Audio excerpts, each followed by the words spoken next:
Bonjour et bienvenue sur la table ronde du management et du leadership, le podcast de RoboCoach Pro. Nous y parlerons de management, soft skills, ressources humaines, carrière, évolution du monde du travail, mobilisation des collaborateurs et bien sûr, leadership. RoboCoach Pro, ce sont des formations accompagnées, inter- et intra-entreprises, au service de votre évolution personnelle et professionnelle. Bonjour à toutes, bonjour à tous, bonjour Béatrice, bonjour Jean-Claude. Bonjour Jean-Claude, bonjour Damien et bonjour à tous et à toutes. Bienvenue à toutes et tous pour ce webinaire du mois de mars en notre compagnie. Vous en avez l'habitude, nous nous retrouvons chaque dernier vendredi du mois pour aborder des sujets prégnants dans votre vie en entreprise. Avant de démarrer dans le sujet, nous allons faire un petit tour d'horizon de l'outil pour celles et ceux qui nous rejoindraient pour la première fois. Nous sommes donc sur Webikeo. Vous allez trouver sur la droite de votre écran le chat dans lequel certains ont déjà mis un petit message de bonjour. C'est moi qui interagirai avec vous dans le chat et vous pourrez me remonter dedans vos questions, vos retours, vos feedbacks ou anecdotes si vous en avez à partager. C'est toujours un plaisir. Nous les abordons en live. Celles qui ne trouveraient pas réponse en live, vous en avez l'habitude également. Vous les retrouvez en réponse sur notre page LinkedIn, dont je vous mettrai le lien un peu plus tard. Donc, personne ne sera oublié ou laissé de côté avec sa question. Elles trouveront toutes réponse. D'ici quelques minutes, je vous publierai aussi sous le chat une série de 3 questions en sondage. Vos réponses nous intéressent grandement puisque ça va aussi pouvoir nous permettre d'apporter des outils par rapport à cela.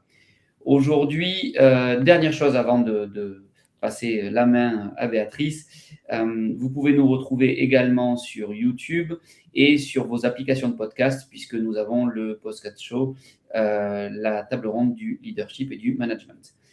Voilà, je crois qu'avoir été complètement complet. Béatrice, je te passe la main pour la suite. Avant de prendre la suite, qui es-tu, notre cher ami Damien? Voilà. Ils en ont l'habitude aussi. Donc, je m'appelle Damien Olenzoyo, je suis formateur, auditeur et consultant, principalement sur les compétences comportementales, relationnelles et managériales, et membre très heureux de l'équipe RoboCoach Pro. Mais on va aussi se laisser présenter Jean-Claude. Jean-Claude, à toi, l'honneur. Bonjour, je m'appelle Jean-Claude Brunner, je suis coach et également spécialiste en développement des compétences comportementales. Et d'ailleurs, vous allez le voir, et dans tous nos webinaires, on ne parle que de comportement. Alors, moi, je me présente également. Je suis Béatrice Schneider, je suis directrice formation de l'Institut HCD depuis 15 ans maintenant. Et nous sommes très fiers de ça et également experte en développement des compétences comportementales. Et aujourd'hui, je suis ravie de pouvoir, avec Damien et Jean-Claude, vous présenter les 3 postures du manager qui changent tout dans votre quotidien et dans celui de vos équipes. Alors, Jean-Claude, par quoi vas-tu démarrer aujourd'hui? À toi l'honneur. Je voudrais juste rappeler que, évidemment, nous parlons aux managers, c'est clair, c'est voulu, mais ce n'est pas une raison pour que ceux qui n'ont pas de fonction managériale pour le moment ou qui ne sont pas vraiment intéressés par ça, vous allez voir que ça vous intéresse aussi ce webinaire parce que au fond, que ce soit d'un côté ou de l'autre, on vit la même chose, mais simplement pas de la même manière. Le manager, lui, il a son rôle d'organisation du travail, de répartition du travail, mais son collaborateur ou sa collaboratrice, ils sont tous les deux évidemment aussi en train de se manager eux-mêmes et de manager leurs relations aux autres. D'accord ? J'ai même envie de vous dire qu'on pourrait élargir la notion de management jusqu'à la vie privée. À la maison, vous managez, vous organisez votre temps, vous organisez la vie des gens qui sont autour de vous, vous organisez les petits déjeuners, les repas, n'importe quoi. Nous manageons tous, nous sommes tous managers dans notre vie. Et vous allez voir que ces 3 postures, finalement, elles s'appliquent dans tous les domaines de la vie. Alors, le fil rouge aujourd'hui, on pourrait dire, Jean-Claude, c'est qu'on va ajuster sa posture au bon moment. C'est ça l'idée. Et je préciserai également un truc, c'est que le verbe manager, qu'on utilise évidemment depuis toujours, vient du latin, du verbe ménager. Donc, on se ménage et on ménage également les autres. Je faisais référence à ce que tu disais au niveau de la posture à la maison. Oui, alors j'aime beaucoup ce que tu viens de dire, parce que si on se dit tout à coup, si un manager se mettait à ménager, ça donnerait quoi comme type de management? Et on va le voir dans les postures dont nous parlons. Au fond, dans la vie, tout est question de posture. Comment vous sentez-vous dans votre peau? Est-ce que vous vous sentez légitime dans votre fonction? Est-ce que vous êtes en adéquation avec votre personnalité et votre charge? Parfois, c'est pas le cas. Hein. Il y a des moments où on se dit moi, j'ai pas envie de diriger une équipe. Soyez content, vous n'avez pas besoin de la diriger. Manager et diriger, c'est pas du tout la même chose.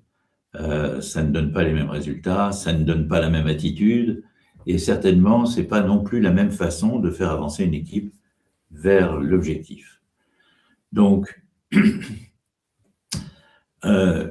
quand on est en posture de manager, on a toutes sortes de postures en face de nous aussi. Hein. Par exemple, vous pouvez dire quelque chose qui fait que votre collaborateur se ferme. Vous pouvez dire quelque chose qui a besoin d'être expliqué clairement.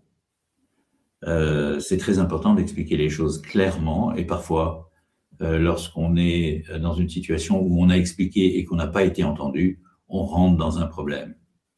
Et on se demande, mais pourquoi est-ce que, pourtant j'ai été clair, pourquoi est-ce qu'on ne me comprend pas, qu'est-ce qui se passe, etc. Donc on va voir que la difficulté, la grosse difficulté, on en reparlera sans doute, c'est que c'est pas tellement mes intentions qui sont remises en cause. Mon intention est toujours bonne de mon point de vue, et généralement elle est aussi très bonne du point de vue des autres, sauf que ce qu'on exprime, c'est pas toujours notre intention, c'est presque jamais notre intention, les gens ne la voient pas. Il y a ce que je veux faire passer comme message et il y a ce que l'autre reçoit comme message. Et donc, en fin de compte, vous allez voir que c'est ça la difficulté, que ce soit dans le management ou que ce soit dans la relation interpersonnelle. La difficulté, c'est qu'on ne voit pas vos intentions. La seule chose que l'on voit, c'est votre comportement. Et vous allez me dire que le comportement traduit l'intention. Je n'en suis pas certain. On va le voir, par exemple, lorsqu'on parle des 3 postures du management. Et nous allons commencer par la première de ces 3 postures. Bon, c'est un ordre qu'on a donné comme ça. Vous trouverez que c'est peut-être pas la première. Mais la première posture, on l'appelle la posture relationnelle. Pourquoi est-ce qu'elle est en premier? Peut-être parce que c'est la plus naturelle. C'est celle que la plupart du temps, je ne sais pas qui va nous montrer les diapositives, mais ce serait bien qu'on en voie une. Je crois que c'est Damien. La posture relationnelle, c'est celle qui nous est naturelle parce que nous sommes habitués à être en relation avec les autres. La deuxième, c'est ce qu'on appelle la posture de pouvoir personnel. Vous allez le voir, elle a des gros avantages, elle a des gros inconvénients, et je tiens à vous dire d'ailleurs que les 3 postures sont de même valeur, elles sont toutes positives, elles donnent toutes des résultats positif, mais vous verrez dans quelle relation, dans quelle situation. Et puis, il y a la posture institutionnelle, qui est également une posture très généralement utilisée, qui donne des résultats, elle aussi, formidables. Alors, je vais vous en parler un petit peu dans le détail. On va passer à la diapositive suivante. Dans le détail, qu'est-ce que c'est que la posture relationnelle? Qu'est-ce qu'elle a de bien et qu'est-ce qu'elle a de pas bien? Certains d'entre nous pensent qu'en tant que manager, il est important que notre équipe nous apprécie.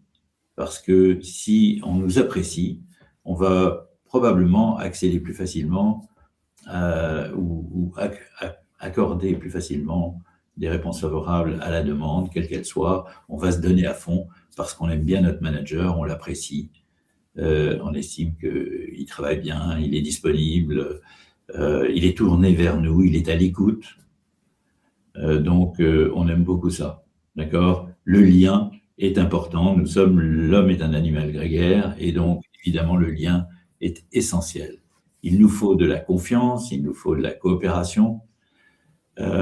Et beaucoup de managers sont là au départ naturellement. Alors, évidemment, dans le feu de l'action, dans les journées qui se passent, il n'y a pas forcément...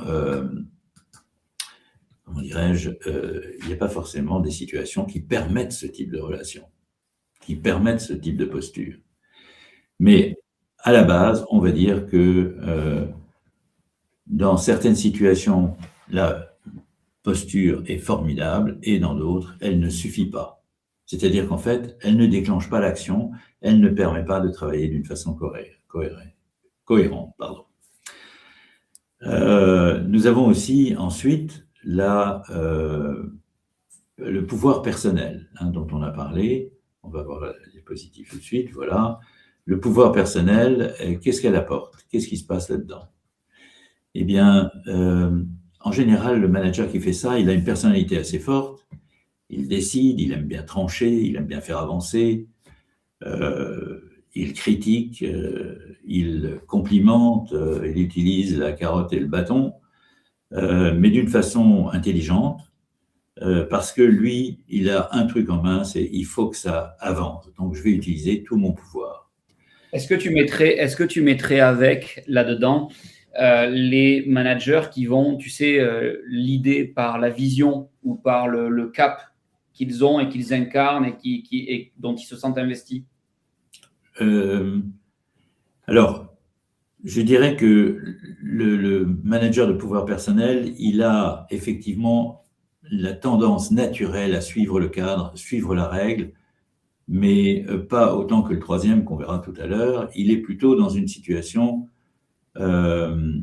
où il va être très réactif lorsque justement on sort de la règle, on sort du droit chemin, le contexte est tendu.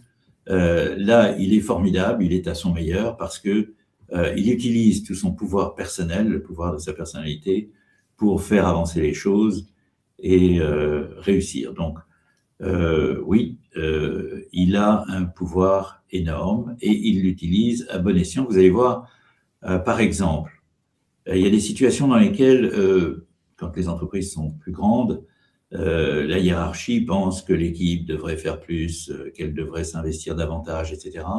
Et souvent, ce manager-là va défendre ses équipiers. Il ne permettra pas que l'un d'entre eux soit malmené par la hiérarchie. Il va le défendre.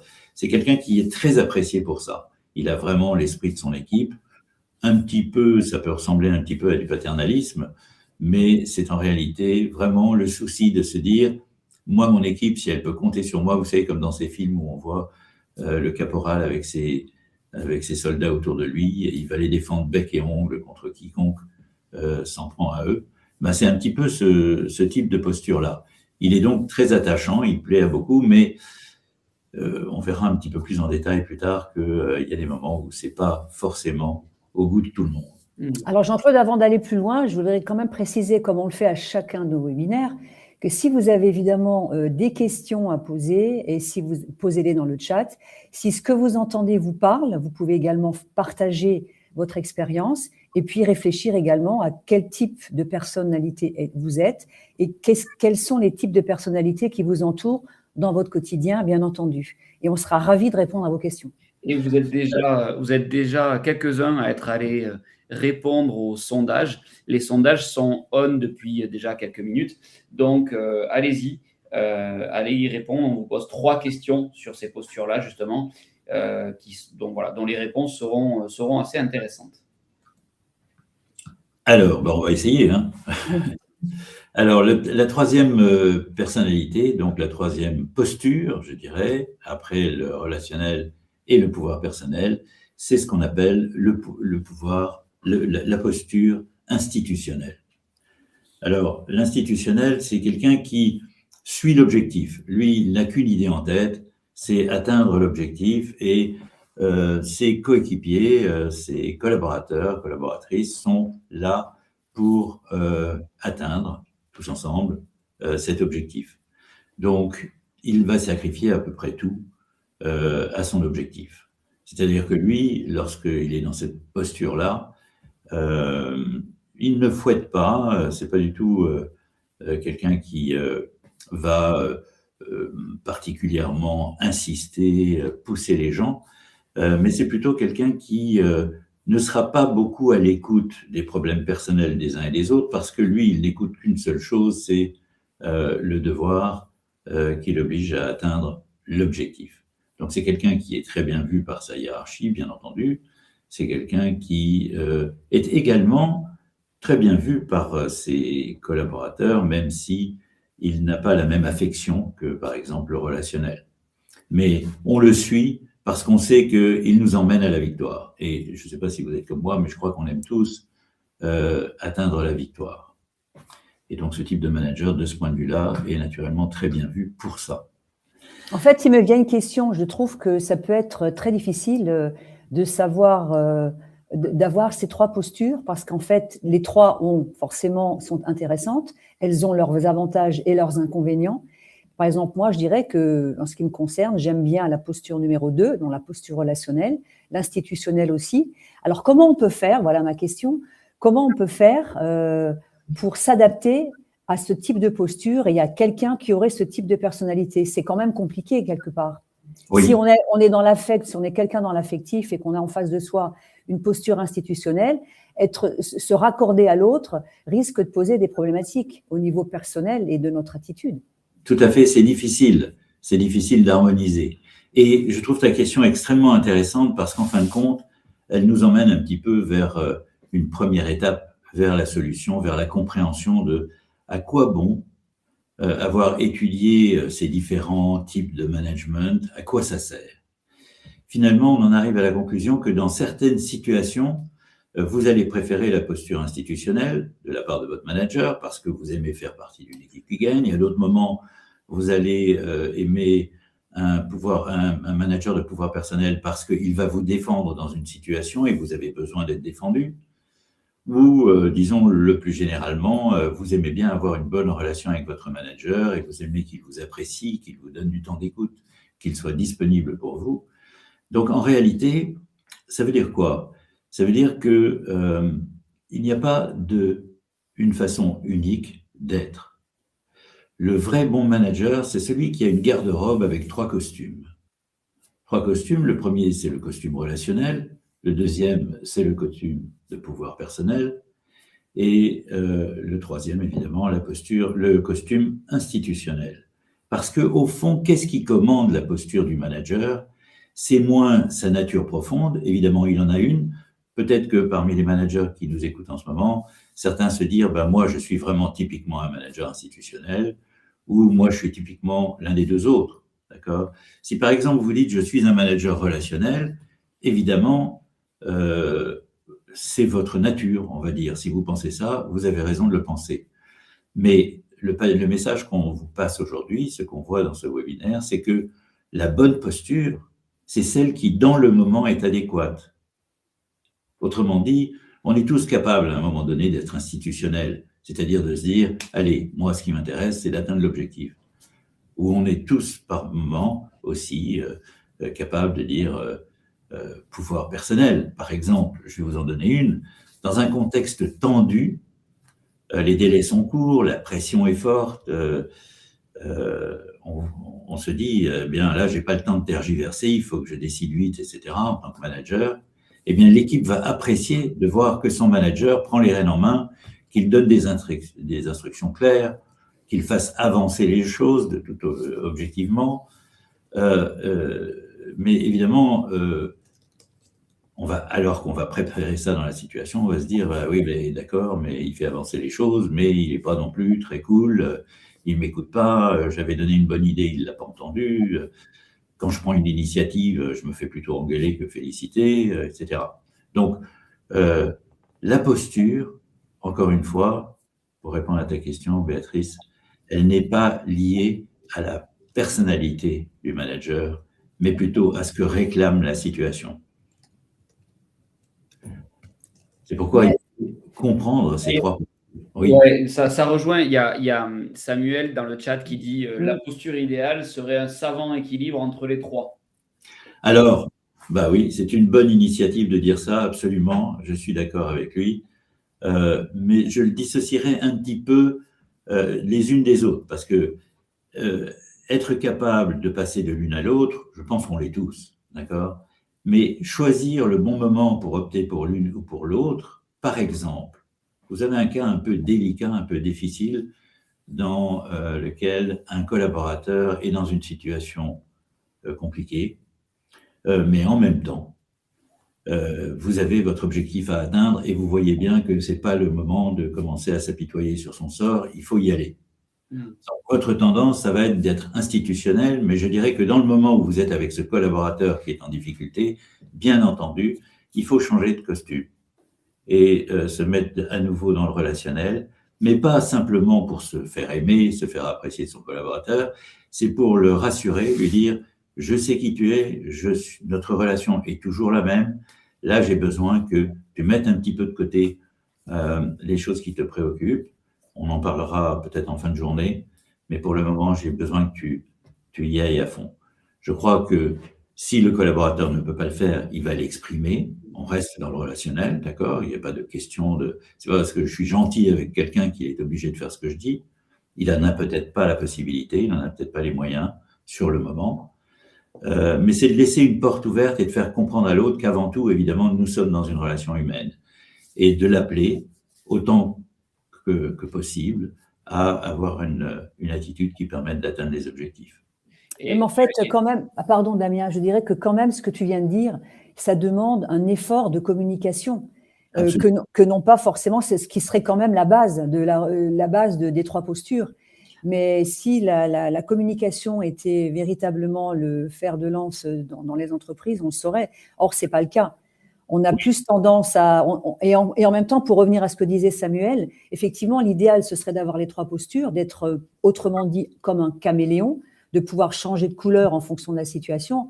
Enfin, ça, c'est un vœu pieux, en fait, hein, quand même, Jean-Claude.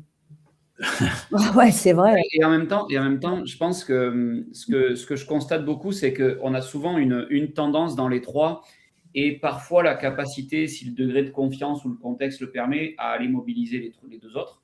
Certains vont être vraiment caméléons, mais il y a aussi des situations ou alors des interlocuteurs pour lesquels on va avoir besoin de l'une plutôt que l'autre, quoi. Il n'y en a pas forcément une qui sera meilleure, ça va aussi dépendre de… Il y a des situations où l'une va être plus productive que l'autre concrètement, quoi. Peut-être ça rejoint un petit peu l'idée de Samuel qui est dit l'habileté, la grande habileté, ce serait d'avoir les 3 à disposition dans son mode de management. Oui, tout à fait, pour pouvoir les sortir au moment où l'une est plus appropriée qu'une autre. D'accord? Et qu'est-ce qui commande dans le fond? C'est pas la relation entre les personnes qui commande, c'est la situation. Quand on est dans une situation tendue, croyez-moi, le relationnel, il en prend un coup. Quand on est dans une situation où les affaires vont mal, avant tout, c'est la posture institutionnelle qui va aider tout le monde à redresser la barre. D'accord? Mais si on néglige pour autant le côté relationnel, si on néglige aussi le côté pouvoir personnel, qui est celui qui, comme je le disais tout à l'heure, permet de faire avancer les choses, de décider, de trancher. On aime bien, c'est rassurant quand un manager tranche, quand il décide, quand il fait avancer les choses, on se sent en sécurité avec lui, parce qu'on a le sentiment qu'il nous emmène vers quelque chose qui, même si ce n'est pas une victoire, mais quelque chose qui va améliorer les choses. Donc, oui, en effet, c'est important de choisir la bonne posture, mais c'est surtout de se rappeler, et j'espère que c'est ce que vous garderez de ce webinaire, que nous pouvons tous disposer des 3 postures, encore une fois. Alors là, en l'occurrence, Salima nous dit que sa posture à elle est plutôt relationnelle et institutionnelle. Donc la question que j'ai envie de poser à tous les autres, quelle est d'après vous la vôtre? Êtes-vous plutôt pouvoir, relationnel ou institutionnel? C'est important de se poser la question. C'est important de se projeter, de savoir qui on est pour mieux comprendre les autres. Parce qu'en fait, souvent, dans notre relation aux autres, on ne se pose pas la question. On va accuser, on va pester, on va pas être content, on va même bouder. Enfin, voilà, il y a tout ce qui se passe avec notre émotionnel, parce que la base de tout ça, c'est également l'émotionnel. Et on ne se demande pas qui on est, nous, par rapport à l'autre. Donc, je vous invite, si vous voulez, à répondre dans le chat pour nous dire quelle est votre posture à vous. Peut-être que vous avez les 3, peut-être qu'il n'y en a qu'une seule qui vous parle, ou qu'il y en a quand même 2 qui sont dominantes. Alors, si on se demande, par exemple, quelle différence y a-t-il entre un leader et un manager? J'ai envie de parler de ça, je ne sais pas pourquoi, mais je pense que c'est important de le dire. Tu as vu la question de Vincent dans le chat ou pas? Oui, il l'a vu. Non, il ne l'a pas vu. Je ne sais pas. Excellent, Jean-Claude. J'allais te remonter la question de Vincent dans le une différence entre un bon manager et un bon leader. C'est quand même un sacré pouvoir personnel. Punaise. Alors, le leadership et le management, pourquoi est-ce qu'ils se rencontreraient dans cette histoire dont nous parlons avec les 3 postures? C'est qu'une des grandes qualités du leader, vous savez que chacun peut avoir sa définition, mais on va dire a priori, on va essayer de tomber d'accord sur le fait que le leader, c'est quelqu'un qui sait où il va et il sait comment faire pour que les autres l'aident à y aller. D'accord? Donc, il sait où il va, il a pris la décision, il est sur sa route et il va faire en sorte que les autres l'accompagnent et l'aident à atteindre l'objectif. Pour y arriver, évidemment, il va falloir qu'il garde un mode de fonctionnement qui, sans arrêt, fasse adhérer les membres de son équipe. Et pour ça, bien sûr, il doit être un manager qui sait changer de costume en fonction de la situation, que ce soit la situation avec des collaborateurs, que ce soit la situation générale de l'entreprise, que ce soit la situation du projet, il sait comment rester en adéquation avec la situation. Donc vous voyez que un bon manager, c'est aussi un bon leader. Et un bon leader, généralement, sait également très bien manager. Donc, il y a une espèce de corrélation entre comment je dois me comporter en tant que manager pour que mon équipe me suive. Qui est-ce qui a besoin d'écoute? Un tel et un tel ont besoin d'écoute, tel autre a plutôt besoin d'être stimulé en permanence. Un autre a besoin de structure, il a besoin de comprendre comment ça marche pour pouvoir fonctionner. Donc tout ça, c'est à prendre en compte, évidemment. Et ces 3 postures, lorsqu'on les approfondit, je vous rappelle que d'ailleurs, tout ce dont nous vous parlons dans les webinaires peut s'apprendre, c'est la bonne nouvelle, vous pouvez l'apprendre. Et en réalité, quel serait l'intérêt de l'apprendre? C'est de pouvoir l'utiliser dans les situations où c'est nécessaire. Vous voyez, tout ce dont on parle en ce moment, eh bien, c'est probablement nécessaire, mais qu'est-ce qui va nous garantir que on va pouvoir s'en servir? Parce que savoir quoi faire, c'est bien. On sait quoi faire, c'est parfait. Savoir le faire, c'est encore mieux, parce que une fois qu'on sait le faire, ça veut dire qu'on l'a intégré dans nos capacités réelles. Et pour ça, il y a une solution, c'est de s'entraîner à faire. D'accord? Tout ce que vous savez, si vous vous mettez à vous entraîner à le faire, vous allez voir à quel point ça fait avancer les choses, ça fait bouger les choses, et vous allez tout à coup découvrir que vous avez de vrais pouvoirs. C'est vraiment Alors Jean-Claude, nous avons déjà des retours et nous avons 2 caméléons, Samuel et Sarah, qui pensent qu'ils en sont. Et également un retour d'Agnès qui dit qu'elle est personnelle et institutionnelle, et Maude qui dit qu'elle est beaucoup dans l'affect, et ce qui peut être un frein pour trancher dans certaines situations. Et évidemment, ce n'est pas si simple. Non, alors moi j'aime bien la notion de caméléon parce qu'on la retrouve dans d'autres concepts de comportement.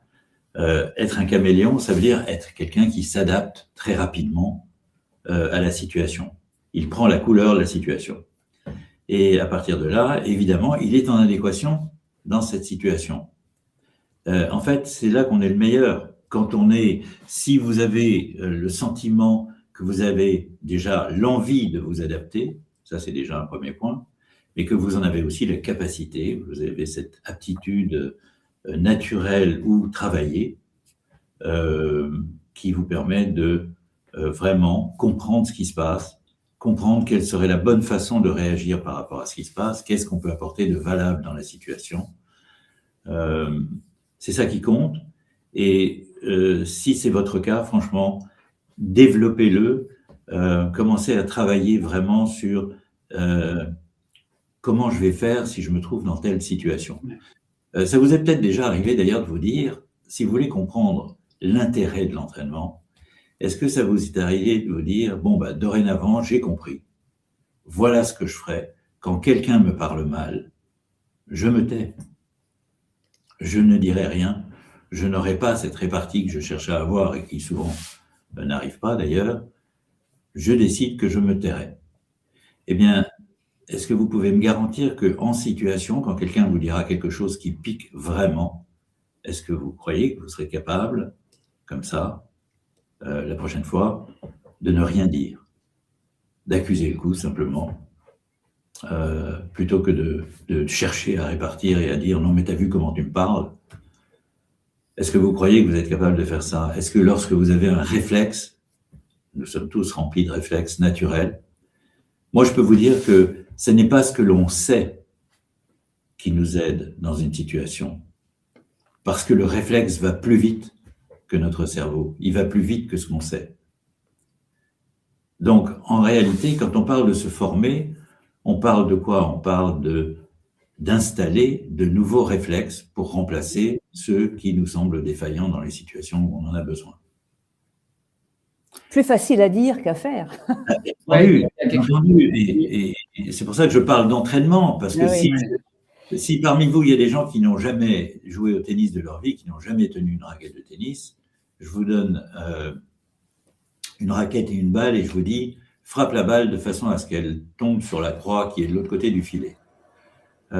Certains d'entre vous ont peut-être du talent et ils vont y arriver à la fin de la journée, ils auront 50% de réussite pour frapper la croix. D'autres auront toujours 0% à la fin de la première journée, mais ils recommenceront la deuxième. Et ce que je peux vous dire, c'est que quel que soit votre talent naturel, quelle que soit votre capacité au départ, bonne ou mauvaise, vous pouvez atteindre tout ce que vous voulez à partir du moment où vous vous entraînez vraiment. Alors peut-être que dans votre cas, il faudra taper 3000 fois sur la balle pour que finalement elle touche la croix. Ou peut-être qu'il vous suffira d'une centaine de fois ou d'une dizaine de fois, ou peu importe. Mais quoi qu'il arrive, ce que vous visez, vous pouvez l'atteindre. Donnez-vous les moyens de l'atteindre et vous allez l'atteindre. Il est certain que dans la vie, si on prend l'exemple du tennis, on peut prendre l'exemple dans plein de choses. L'entraînement, c'est depuis qu'on est né, on s'entraîne déjà à marcher, on s'entraîne à apprendre, on s'entraîne à faire de la cuisine, on s'entraîne à faire du sport. Il n'y a que dans l'entraînement qu'on arrive à progresser. Ce que tu dis, c'est tout à fait vrai, en fait. Voilà. Et j'ajouterais quelque chose là-dessus, c'est quand on s'entraîne pas dans des situations à fort enjeu. C'est-à-dire souvent, l'erreur que l'on fait, c'est de se dire je reçois un collaborateur en entretien la semaine prochaine, il faut absolument que j'arrive à faire ça. Je ne m'entraîne pas avant, je n'y pense pas avant parce qu'on a la tête dans le guidon, parce que voilà. Et j'aimerais que, à chaud, en situation réelle, ça me serve d'entraînement, mais en même temps que ce soit un entraînement dans lequel je sois déjà dans la réussite, parce que ce n'est pas un entraînement où je peux vraiment me louper. Et j'aime bien dire ça comme ça, c'est quand on apprend à nager, on ne nous balance pas à 300 mètres du bord en hélicoptère. Non, quand on apprend à nager, on apprend à nager là où on a pied. Et donc, les premières fois où vous voulez vous entraîner, je pense notamment au retour que faisait Bod sur le côté, quand on est naturellement très dans l'affect, c'est quelque chose qui va pouvoir se corriger avec de l'entraînement, mais il faudra commencer à s'entraîner dans des situations sans enjeu.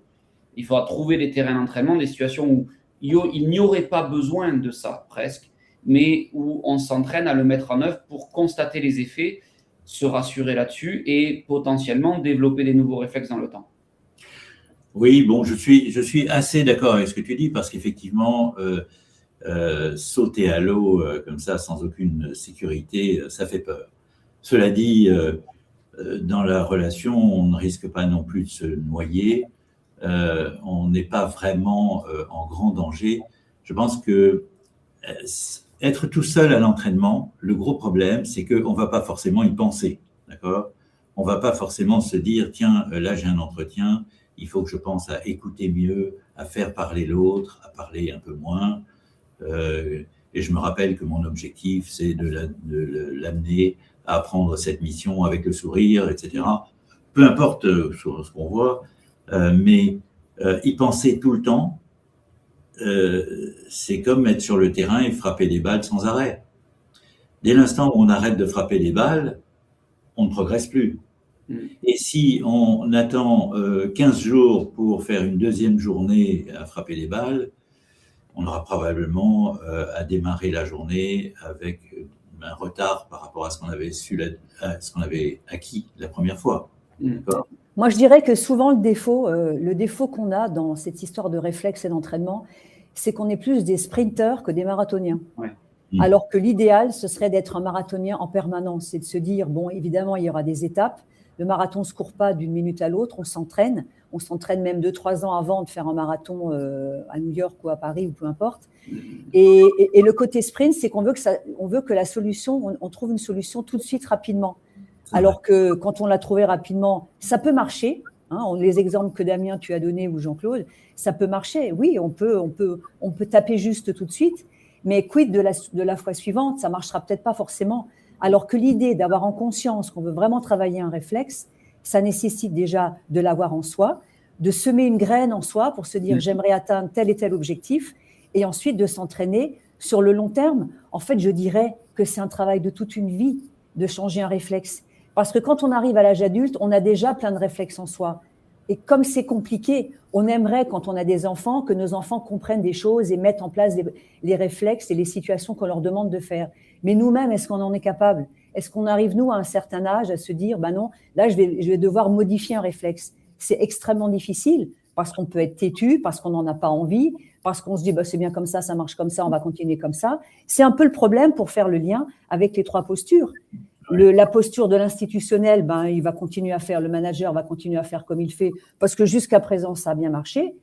Et en plus, s'il a un certain âge, 50, 55 ans, je ne veux pas, disons, cataloguer les gens, mais on se dit, ça a bien marché pendant des années comme ça, il n'y a pas de raison que ça ne fonctionne pas autrement. On va continuer sur cette lancée. Or, c'est très, très difficile de modifier quelque chose parce que on n'en a peut-être pas forcément envie non plus. La difficulté, c'est que lorsqu'on se lance dans ce genre de choses, on est parfois trop ambitieux. Je ne sais pas, imaginez que vous êtes un manager relationnel. Vous vous dites, en écoutant tout ce qui se dit dans ce webinaire, je viens de découvrir que je suis fondamentalement relationnel. Si vous vous dites, je vais travailler la posture institutionnelle et la posture de pouvoir personnel, à mon avis, vous n'avancerez pas vite. Le meilleur moyen, c'est de travailler sur, y compris d'ailleurs la relationnelle, en se demandant pourquoi est-ce que je suis comme ça? Est-ce que je pourrais faire mieux? Pourquoi est-ce que je resterai, c'est pas pourquoi est-ce que je suis comme ça, c'est plutôt pourquoi est-ce que je resterai sur cette façon d'être? Est-ce que je peux ajouter des cordes à mon arc? Et à partir de là, on en choisit une qu'on va travailler, puis une deuxième qu'on va travailler. D'une manière générale, j'ai envie de vous dire que s'entraîner seul, c'est assez désespérant.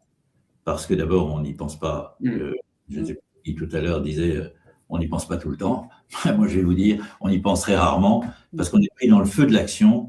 Et donc, c'est important d'avoir quelque chose qui nous rappelle, ah oui, c'est vrai, mince, il faut que je travaille ce truc.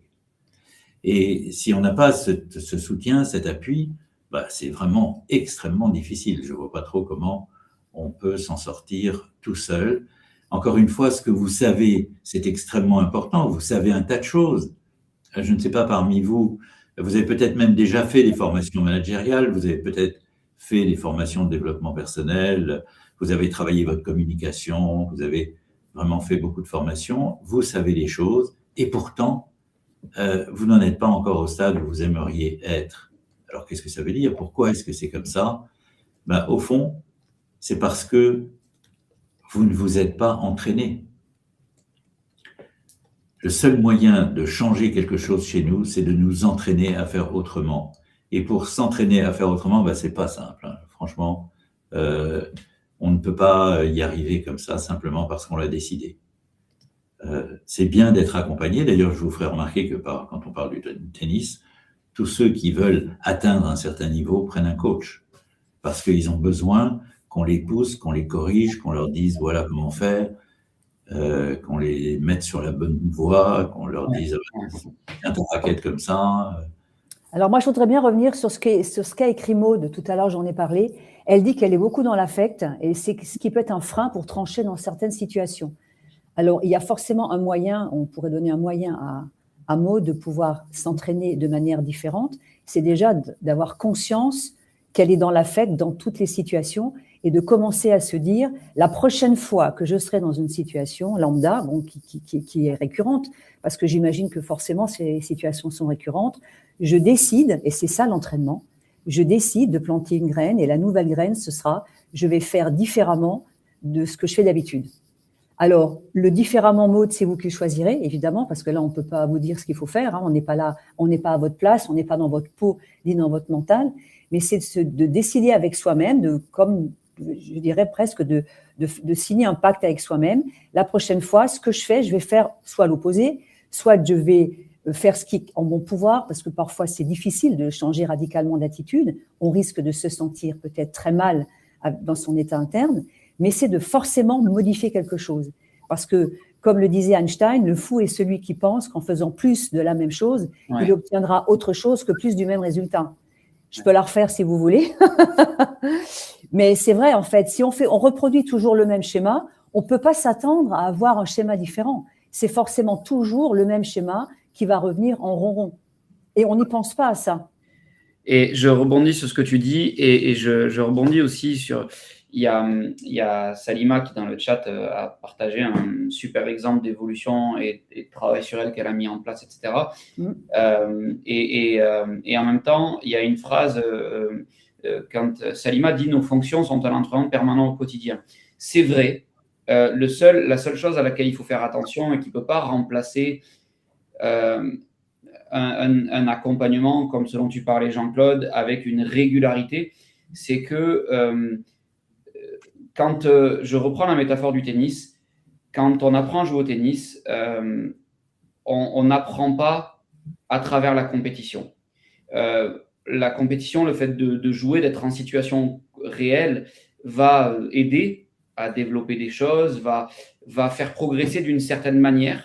Mais souvent, c'est même dans la compétition, parce qu'on y serait allé trop tôt, par exemple, qu'on va développer des mauvaises habitudes, des imperfections techniques, des réflexes qu'on ne prendra pas. Parce que dans la compétition, ou là en l'occurrence dans le boulot, on va vouloir que ça marche, que ça réussisse, que ça évite le conflit, que ça évite le grincement. Et on ne va pas forcément chercher le développement du bon réflexe, parce que le développement peut emmener un temps d'hésitation ou un temps de latence avant d'arriver à de la performance.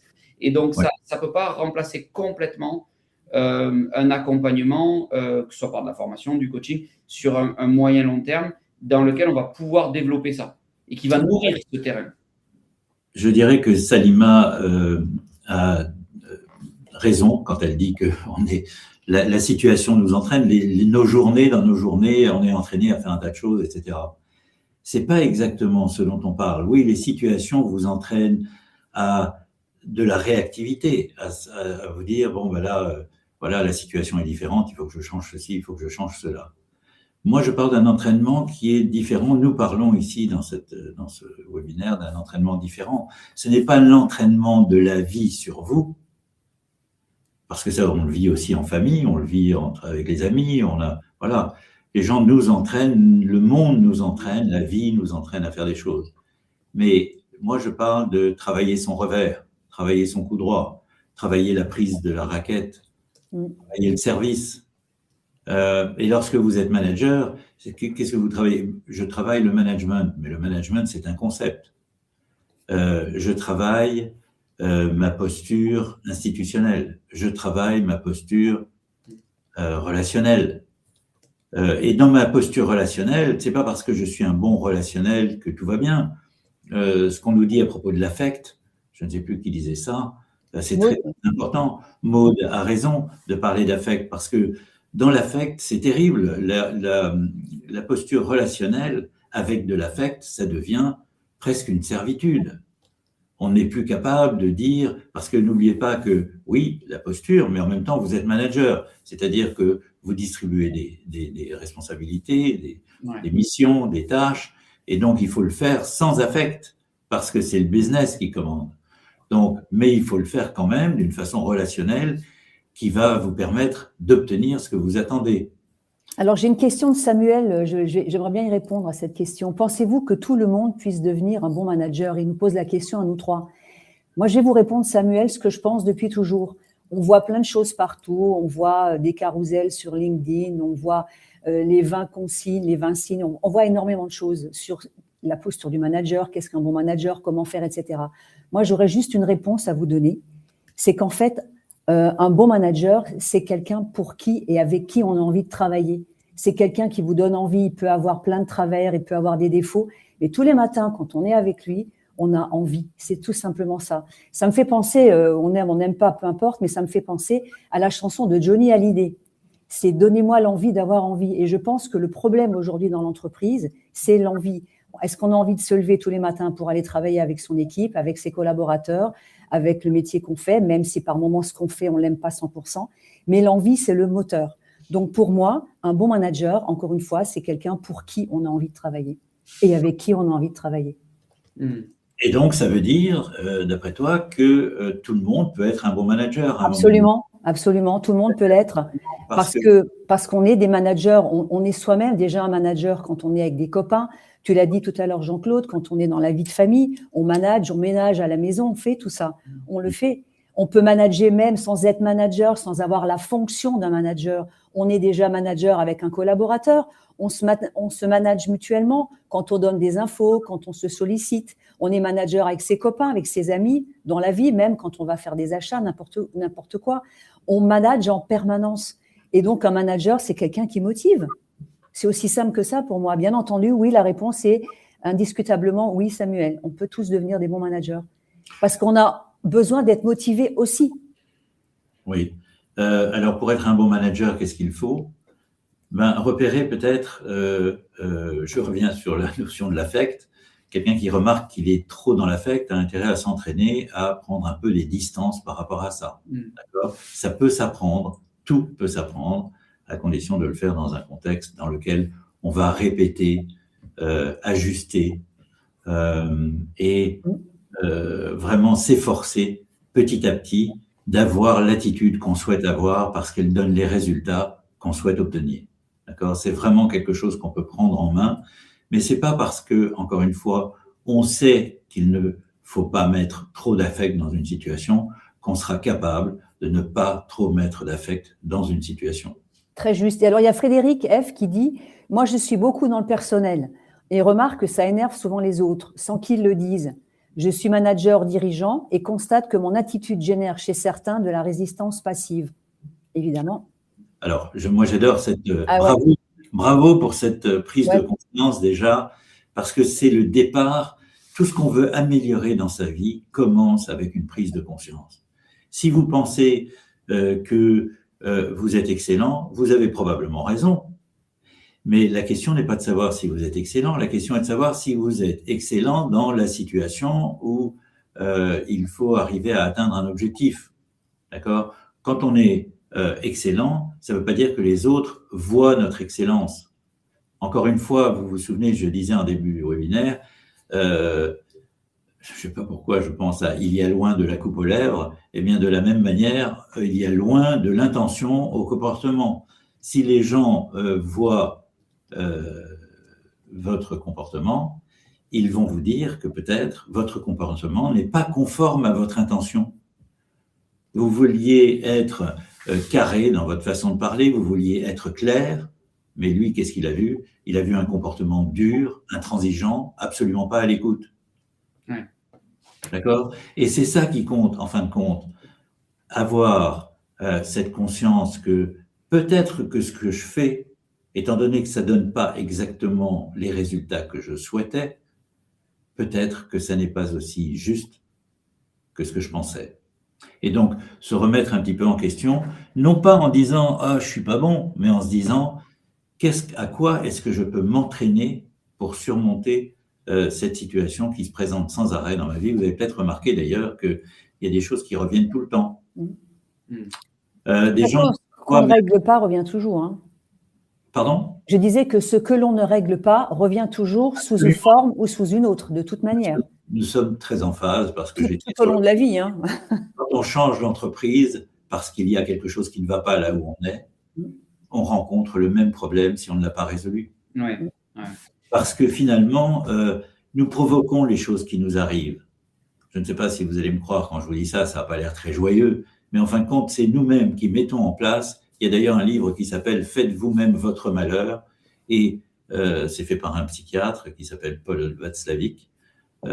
C'est un livre amusant à lire parce qu'il nous montre exactement comment nous mettons nous-mêmes en place les choses qui font que la vie n'est pas exactement comme on voudrait qu'elle soit.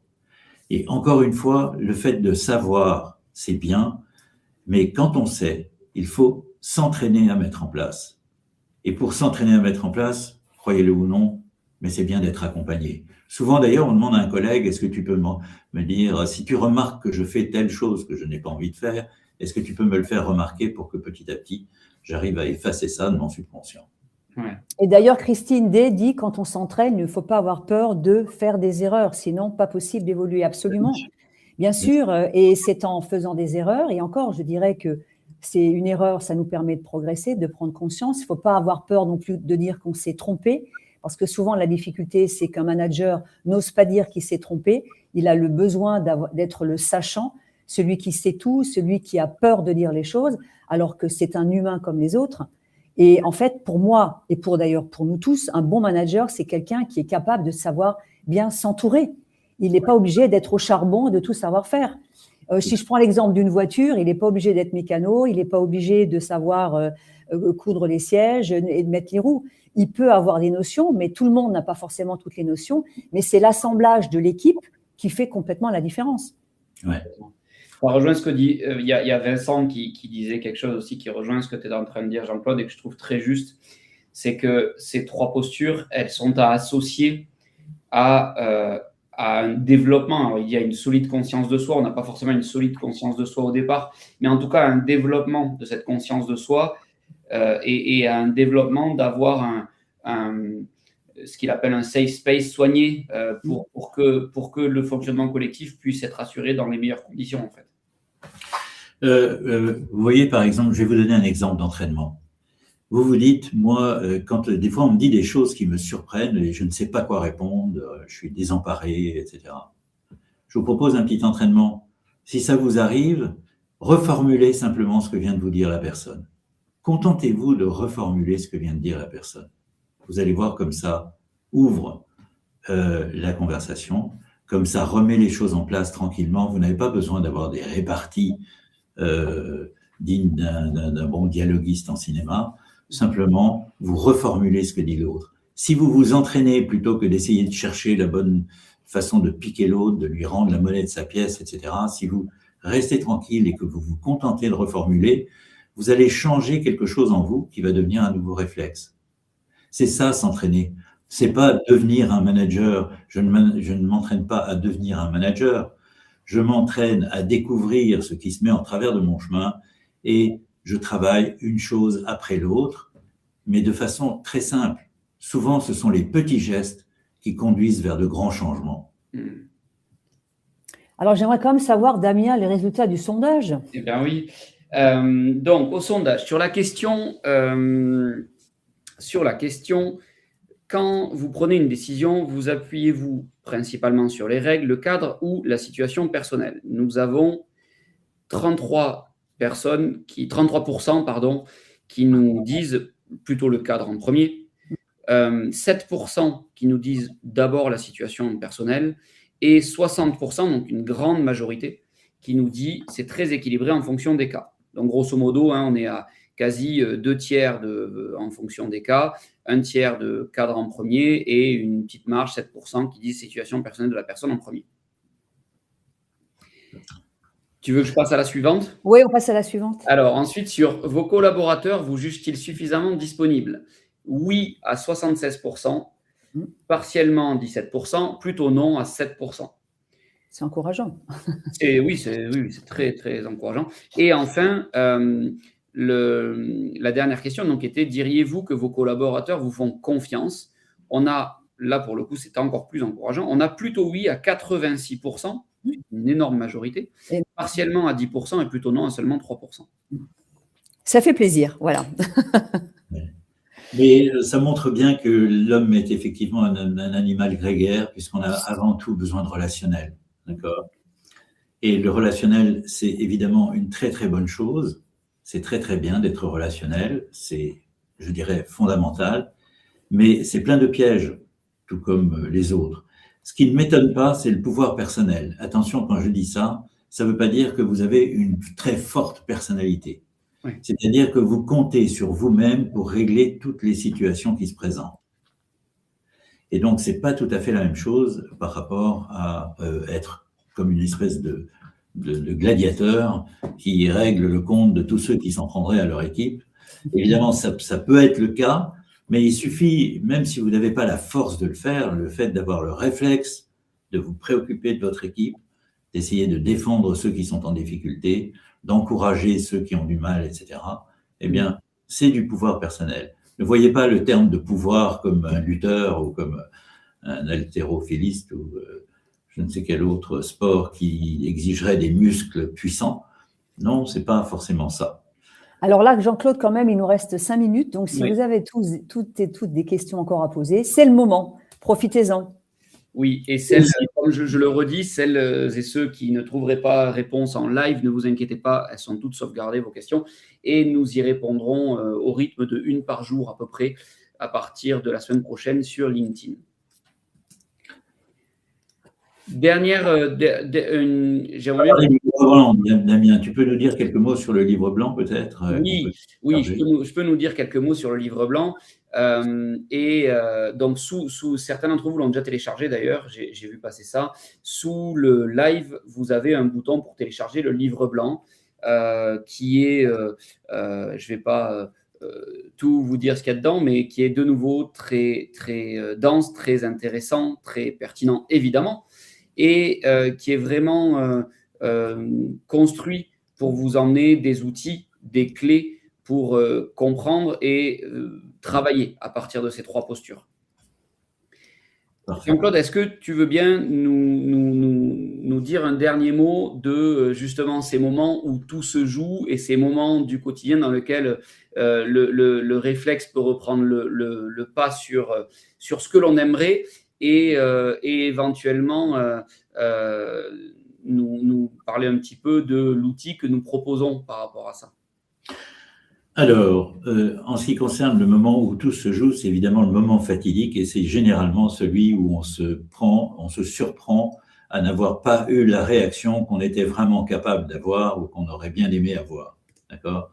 Dans ce moment-là, eh bien, on improvise en quelque sorte, on se laisse aller, on a un réflexe, un vieux réflexe, et vous vous souvenez de ce que je disais tout à l'heure. En réalité, le réflexe arrive beaucoup plus vite que l'idée dont on a besoin. D'accord ? Vous êtes dans une situation, on vous dit quelque chose, vous réagissez à ce qu'on vous a dit. Et croyez-moi, ce n'est pas réfléchi, c'est réflexe. Donc l'idée, c'est de changer vos réflexes. Et pour changer vos réflexes, il existe des méthodes. Vous pouvez très bien en découvrir vous-même. Si vous avez fait du sport, beaucoup sont inspirés du sport, donc pourquoi pas.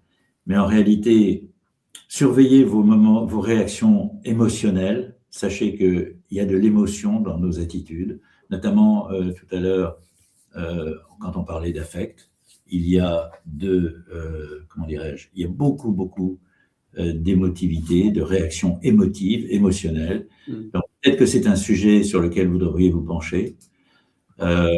Parce que c'est pas très bon. C'est pas très bon d'être trop émotif. Attention au fait que nous avons des réflexes automatiques qui font que ce n'est plus nous qui pilotons notre vie, nos décisions ou notre façon de fonctionner, ce sont nos réflexes. Donc, ça se travaille, surtout lorsqu'on trouve qu'ils ne sont pas adéquats, qu'ils ne nous mettent pas dans des situations plus favorables.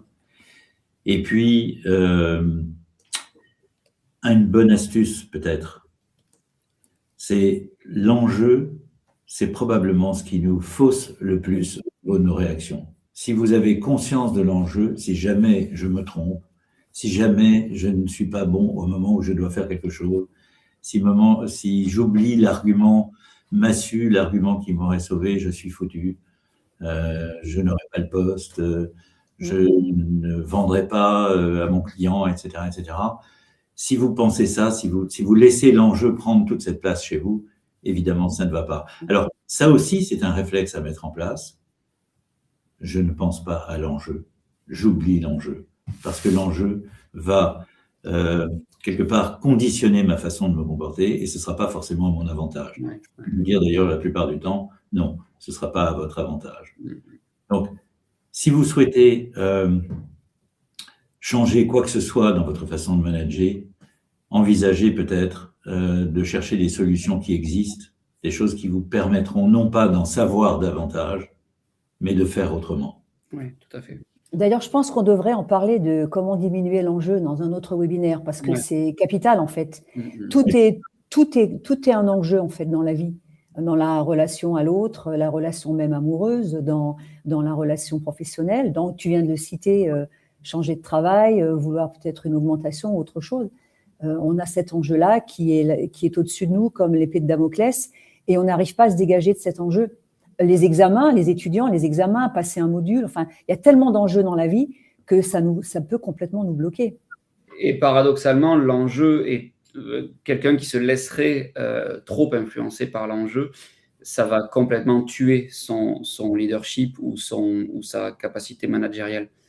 Donc, ouais, ce serait vraiment intéressant d'en parler. Je pense qu'il est temps que nous clôturions. Oui, c'est l'heure, il est 12h, oui. Donc, simplement, avant de vous remercier et de vous saluer, je vous rappelle juste, vendredi 24 avril, donc toujours pareil, dernier vendredi du mois, nous nous retrouvons pour un webinaire sur la santé mentale au travail et sur comprendre quels sont ces moments qui peuvent venir nous peser, nous parasiter, alourdir nos journées et comment on peut faire pour les transformer où il y en ait des réponses. Vous en avez l'habitude, je l'ai dit au début, je le redis, vous pouvez télécharger le livre blanc sous le live. Vous avez ce document que vous allez recevoir après le live. Tous les liens sont cliquables, donc vous pouvez aller sur notre chaîne web vidéo, notre page YouTube, notre LinkedIn, nos podcasts et également nous contacter si vous en avez besoin. Je vous ai mis aussi dans le chat tous les coordonnées utiles pour nous suivre et nous rejoindre. Donc, venez nous trouver si vous avez des problématiques et vous avez besoin d'en parler, de trouver des solutions, etc. Nous serons très heureux de vous répondre sur tout ça. D'ailleurs, je rajouterais, Damien, et à tous les participants et participantes, si vous avez des questions, si vous souhaitez participer au webinaire du mois d'avril, si dans l'intervalle vous avez des questions, posez-les sur LinkedIn, on vous y répondra également, bien entendu. Bien sûr, bien sûr, bien sûr. Merci beaucoup Béatrice, merci beaucoup Jean-Claude. Merci Damien, merci Jean-Claude, merci à toutes et à tous également.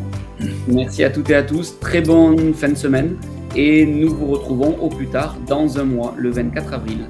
Et bon week-end à tous, à bientôt. Au revoir. Au revoir, merci. Au revoir. Vous avez apprécié ce podcast ?